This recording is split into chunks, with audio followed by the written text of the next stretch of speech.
Good morning. Are you Janetta Pugh? I am the beneficiary of that estate. You're the what? I am the beneficiary of that estate. You're the beneficiary of what estate? Answer my questions, please, ma'am. I'm just trying to understand. Beneficiary of that estate. Okay. What's the announcement? Judge, it's my understanding that Ms. Pugh and her family has retained an attorney on this matter. You may, I don't know if you remember, Judge, this is when I was originally appointed on, Mhm. and we were on the trial docket. She hired a new attorney at that point. Mr. Norwood, who was on the case for a while, and then withdrew.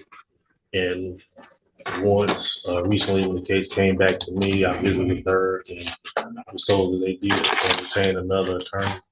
I was given the name of Christopher Wiley this morning, but I have not heard from him. And my understanding is that at this point still hasn't filed anything with the court. Okay. But I've been told that that's who's supposed to be taking over the case. Okay. For the record, I recognize Ms. Pugh, she's been here before.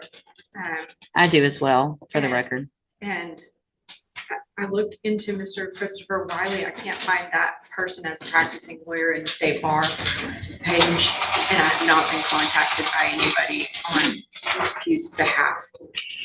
All right. So, Ms. Pugh, Mr. Lewis has been appointed to represent you at this point. Obviously, you know as well as anyone that you're in custody and we want to get your case taken care of. If you've hired or your family has hired another lawyer, then they have to contact the court so that we can do something with your case. And do you know if they've hired someone? Respectfully, Your Honor, I do not agree with your appointed foreign agents, considering that the first duty is to the state and will be considered conflict of interest, Your Honor.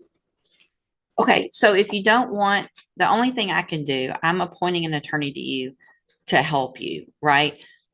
So if you don't want a court-appointed attorney, then your only option, two things. One is to represent yourself or to hire a lawyer.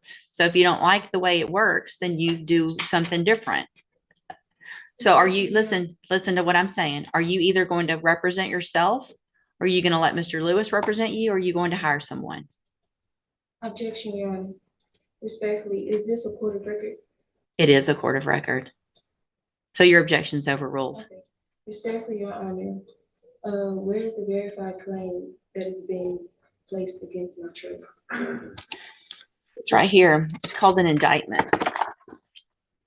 And Mr. Lewis has a copy of it and he can show it to you. So that would be the verified claim against you. Okay. Your Honor, respectfully, Your Honor, there were writs that was filed to the case that still haven't been received. I've received your petition for writ of habeas corpus and it's denied. Okay. Respectfully, Your Honor, I demand to be released due to lack of evidence of stated claim and not being given the proper opportunity to obtain proper counsel defective defense. It's overruled. Okay.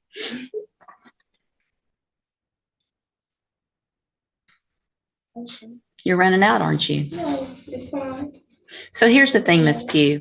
I appreciate your position, but listen, Respectfully, Your Honor, Ms. Pugh, don't speak over me.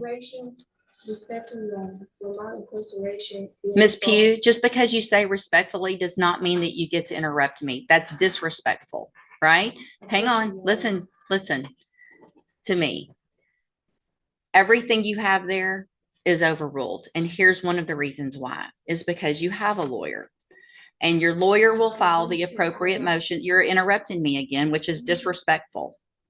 So I'm going to leave Mr.